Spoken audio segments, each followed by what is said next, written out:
La Ogdoada. La Ogdoada era un conjunto de 8 dioses considerados manifestaciones de Thoth, llamados también las almas de Thoth. La gran Ogdoada de Hermópolis está constituida por 4 parejas divinas que constituían una entidad invisible. Actuaban siempre juntas, Nun y Naunet, que simbolizaban el caos, las aguas primordiales, Kuk y Kauket, que representaban las tinieblas, Hek y Hejet, el espacio infinito, y Nia y Niat, lo intocable.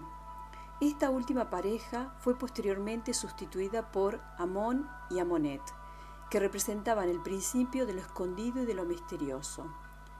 Estas 8 divinidades crearon una colina, Ka, sobre la cual engendraron un huevo del que surgió el dios Ra. De este modo se generó la luz del horizonte.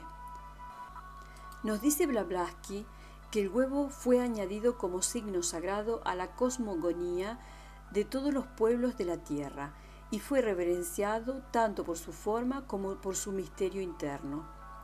El dios Ra, en el libro de los muertos, es representado radiante en su huevo, el sol, y emprende su marcha tan pronto como el dios Su, la energía solar, le despierta y le da impulso. Él está en el huevo solar, el huevo al que se le da vida entre los dioses. El dios solar exclama: yo soy el alma creadora del abismo celestial. Nadie ve mi nido, nadie puede romper mi huevo, yo soy el Señor. Nota 6. Relacionada con esta Ogdoada de 8 dioses, los padres y madres que crearon la luz, y aunque no forma parte de ella, está el dios Thoth, que completa la Eneada y que constituye el verdadero artífice de la creación, pues habría llamado a la existencia a los seres y a las cosas por medio de este óctuple divino equipo. El mito de Osiris. En el antiguo Egipto, cada año se celebraba con momentos de duelo y jolgorio la muerte y resurrección del dios Osiris, cuyo mito es fundamental para adentrarnos en las concepciones esotérico-iniciáticas de esta cultura. En el segundo nivel de estudios analizaremos la osirificación, es decir, aquellas ceremonias iniciáticas de los antiguos misterios de Egipto que incluían rituales extremos en sarcófagos, en los que el candidato moría y volvía a nacer. Osiris es símbolo de la marcha del discípulo, una alegoría de las pruebas físicas, emocionales, mentales y espirituales que debe sortear el peregrino espiritual en su camino hacia la luz. Siendo así, todo hombre llega a ser Osiris por imitación e inspiración, al igual que se puede imitar a Cristo. Véase la obra de Tomás de Kempis, haciéndolo nacer en nuestro corazón tal como expresaban los antiguos Rosacruces. Pasemos a la historia clásica de Osiris, donde se detalla toda la tradición de Set, así como la muerte y resurrección del dios Osiris. La leyenda de Osiris está contada en forma conexa solamente por Plutarco, cuya narración ha sido confirmada y en algún modo amplificada en época moderna por el testimonio que nos brindan los monumentos. Osiris fue el vástago nacido de una intriga amorosa entre un dios terrenal llamado Seb, Keb o Geb, según las diversas transliteraciones, y la diosa celeste Nut. Los griegos identificaron a estos dioses, padres de Osiris, con los suyos Cronos y Rea. Cuando Ra, el dios del sol, se enteró de la infidelidad de su esposa Nut, decretó como maldición que no podía parir a la criatura en ningún mes del año. Pero la diosa tenía otro amante, el dios Thoth o Hermes, como lo denominaban los griegos, jugando una partida de damas con la luna. Consiguió de esta una 72 parte de cada día del año, con la que compuso 5 días completos que añadió al año egipcio de 360 días. Este fue el origen mítico de los 5 días complementarios que los egipcios colocaban al final del año con objeto de establecer una armonía entre los tiempos lunar y solar. En estos 5 días, considerados fuera del año de 12 meses, la maldición del dios del sol no tenía efectos, y por esta razón Osiris nació en el primero de ellos. A su nacimiento sonó una voz proclamando que el Señor de todo había llegado al mundo. Algunos dicen que un tal Pámiles oyó una voz en el templo de Tebas ordenándole que anunciase a gritos el nacimiento de un gran rey, Osiris el Benéfico. Osiris, como lo vimos en otra parte de este libro, no fue la única criatura que nació de su madre, la diosa Nut. En el segundo día suplementario dio a luz a Horus el mayor, que los griegos llamaban Apolo, en el tercero al dios Set, que los griegos llamaban Tifón, en el cuarto a la diosa Isis y en el quinto a la diosa Neftis. Más tarde, Set desposó a su hermana Neftis y Osiris a su hermana Isis. Rigiendo Osiris como un rey terrenal, promulgó leyes y les enseñó a los primitivos egipcios el culto a los dioses. Antes de él los egipcios eran caníbales, pero Isis, hermana y esposa de Osiris, descubrió el trigo y la cebada, que crecían silvestres, y Osiris introdujo los cultivos de estos cereales entre las gentes, que pronto se aficionaron a comerlos, abandonando el canibalismo inmediatamente. Por otra parte, se cuenta que Osiris fue el primero en recolectar frutos de los árboles, emparrar las vides y pisar la uva, deseando comunicar estos descubrimientos beneficiosos a toda la humanidad. Entregó el gobierno de Egipto por entero a su mujer y marchó por el mundo difundiendo los beneficios de la agricultura y de la civilización por donde quiera que pasaba. En los países en los cuales por el clima riguroso o el suelo muy pobre se imposibilitaba el cultivo de la vida, ideó consolar a sus habitantes del deseo del vino elaborando cerveza de la cebada. Colmado de riquezas regaladas por las naciones agradecidas, volvió a Egipto y en consideración a los beneficios que había otorgado a la humanidad, fue exaltado y adorado como una deidad.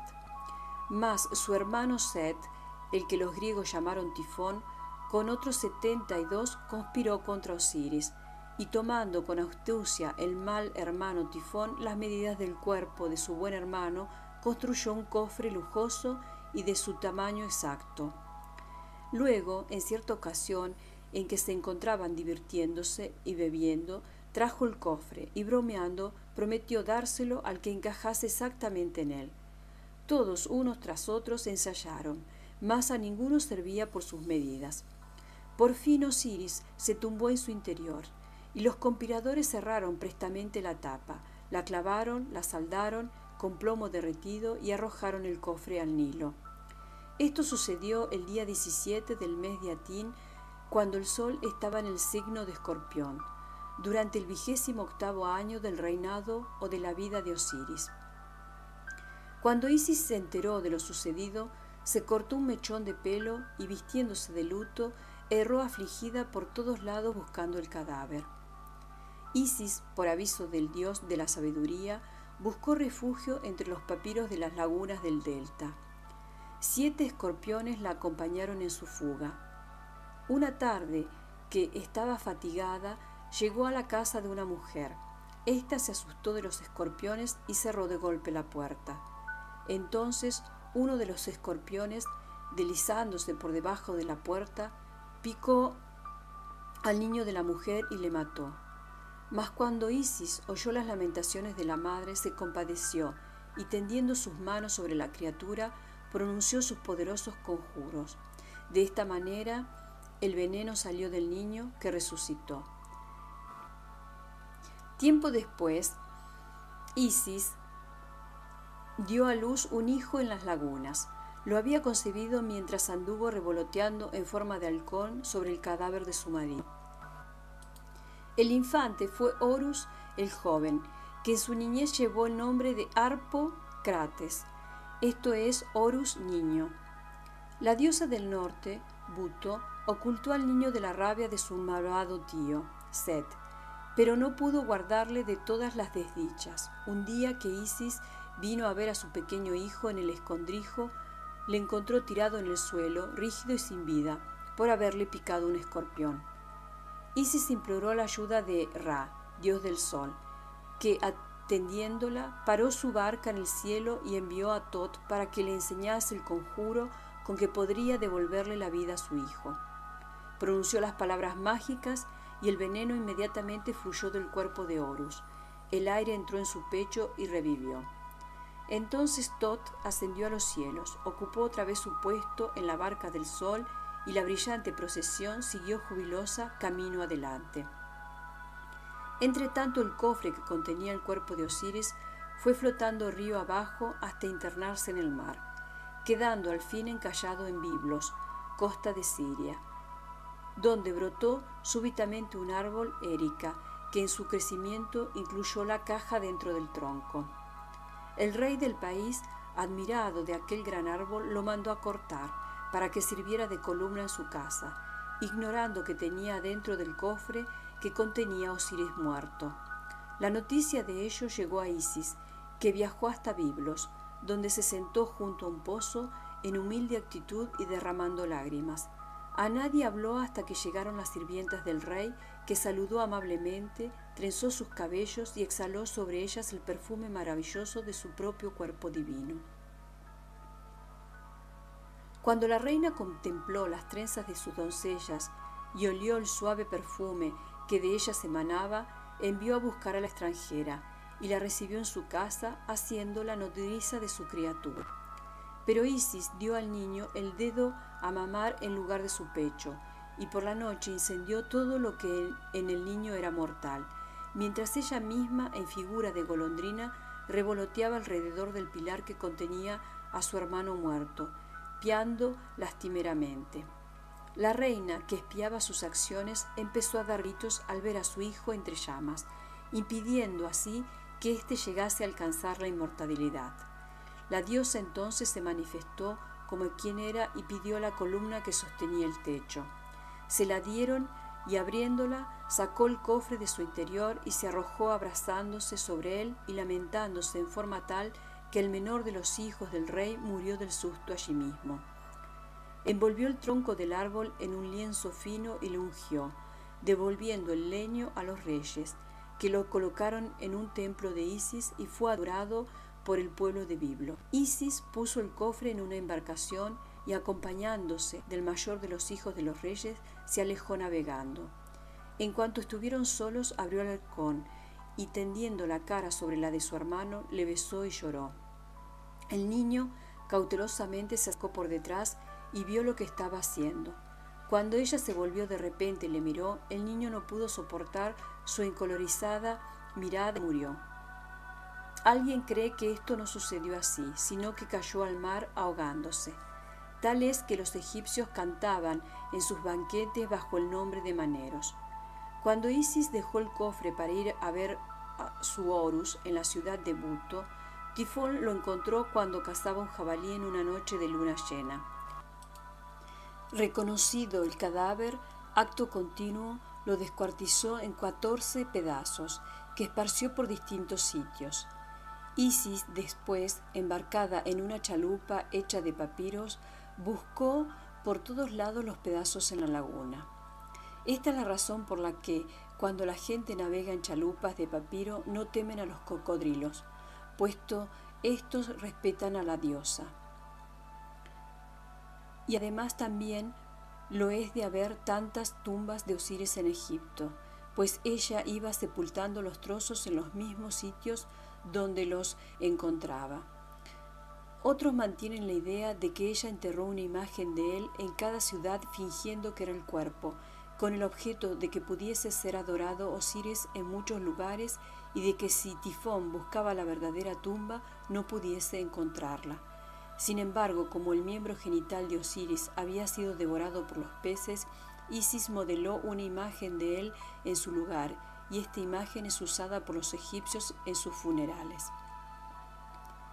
Isis, escribe el historiador Diodoro Sículo, recobró todas las partes del cuerpo excepto los genitales, y como ella deseaba que la tumba de su marido fuese conocida y reverenciada por todos los moradores de la tierra egipcia, recurrió al siguiente artificio. Modeló con cera y especies aromáticas unas imágenes humanas de la echadura de Osiris y colocó dentro de cada una de ellas uno de los pedazos del cadáver de éste. Después fue llamando a los sacerdotes de los distintos grupos, tomándoles juramento de que jamás revelarían a nadie la confianza dispensada. Y de este modo a cada uno de ellos dijo que le confiaba el enterramiento del cadáver y que lo hiciera en su propio terreno, exhortándole y recordándole los beneficios recibidos para que honrasen a Osiris como Dios. También le conjuró para que dedicasen a uno cualquiera de los animales en su distrito y le venerasen en vida como lo hicieron primeramente con Osiris, y que cuando muriera el animal sagrado le hiciesen exequias semejantes a la del dios, y con el designio de estimular a los sacerdotes para que confiriesen las preciadas honras teniendo en ello un interés personal, le cedió 1/3 del terreno usado en el servicio y culto de los dioses. De acuerdo con esto, se decía que los sacerdotes, atentos a los beneficios de Osiris, deseosos de agradar a la reina y movidos por la perspectiva de la ganancia, ejecutaron todas las instrucciones de Isis. Por esto, cada sacerdote imaginaba que Osiris está enterrado en su país y veneraban a los animales que consagraron al principio. Y cuando morían, renovaban los sacerdotes en el entierro de ellos el duelo de Osiris. Más aún, los bueyes sagrados, el llamado Apis y el Nebis, fueron dedicados a Osiris y se ordenó que fuesen adorados como dioses por todos los egipcios, pues estos animales, sobre todos los demás, fueron los que ayudaron a los descubridores de las gramíneas en las siembras, consiguiendo los beneficios universales de la agricultura. Tal es el mito o leyenda de Osiris que cuentan los escritores griegos y entresacado de los datos fragmentarios o alusiones de la literatura egipcia. Una inscripción del templo de Dendera ha conservado una lista de las tumbas del dios, y otros textos mencionan las partes del cuerpo que fueron atesoradas como reliquias sagradas en cada uno de los santuarios. Así, su corazón estaba en Atribis, su columna vertebral en Busiris, el cuello en Letópolis y la cabeza en Menfis. Como suele suceder en estos casos, algunos de los miembros estaban multiplicados milagrosamente. Su cabeza, por ejemplo, estaba en Abidos, así como también en Memphis, y sus piernas, notablemente numerosas, podrían haber bastado para varias mortales corrientes. Sin embargo, en este aspecto Osiris queda achicado por San Dionisio, del que existen no menos que 7 cabezas, todas igualmente auténticas. Según los relatos egipcios que complementan el de Plutarco, cuando Isis encontró el cadáver de su marido Osiris, ella y su hermana Neftis se sentaron junto a él y rompieron en lamentos que en épocas posteriores fueron el tipo de todas las lamentaciones egipcias por los muertos. «Vuelve a tu casa», gemía, «vuelve a tu casa, tú que no tienes enemigos. Oh bello joven, vuelve a tu casa para que puedas verme. Soy tu hermana, la que amabas, no te apartarás ya de mí. Oh bello muchacho, vuelve a tu casa. No te veo y sin embargo mi corazón te adora y mis ojos te desean. Vuelve a la que te ama, a la que amas, Unefer el bendito. Vuelve a tu hermana, vuelve a tu mujer cuyo corazón está muerto. Vuelve a la mujer de tu casa. Soy tu hermana de la misma madre y tú no te alejarás más de mí. Los dioses y los hombres han vuelto su cara hacia ti y todos te lloran. Te llamo y mis plañidos son oídos en el cielo, pero tú no oyes mi voz. Mas soy tu hermana, la que amabas en la tierra. Tú no amaste a nadie sino a mí. Hermano mío, hermano mío. Esta imploración por el bello joven, truncada su vida en lo mejor, nos recuerda las lamentaciones por Adonis.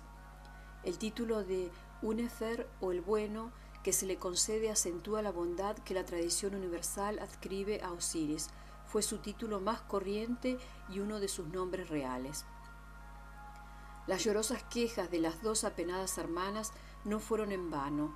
Apiadado por sus lágrimas, el dios Sol Ra envió desde el cielo al dios cabeza de chacal, Anubis, el que con la ayuda de Isis y Neftis, de Tot y de Horus, reunió pedazo del cuerpo destrozado de Dios muerto, le envolvió en vendas de lirio y ejecutó todos los demás ritos que los egipcios solían cumplir en los cuerpos de los difuntos.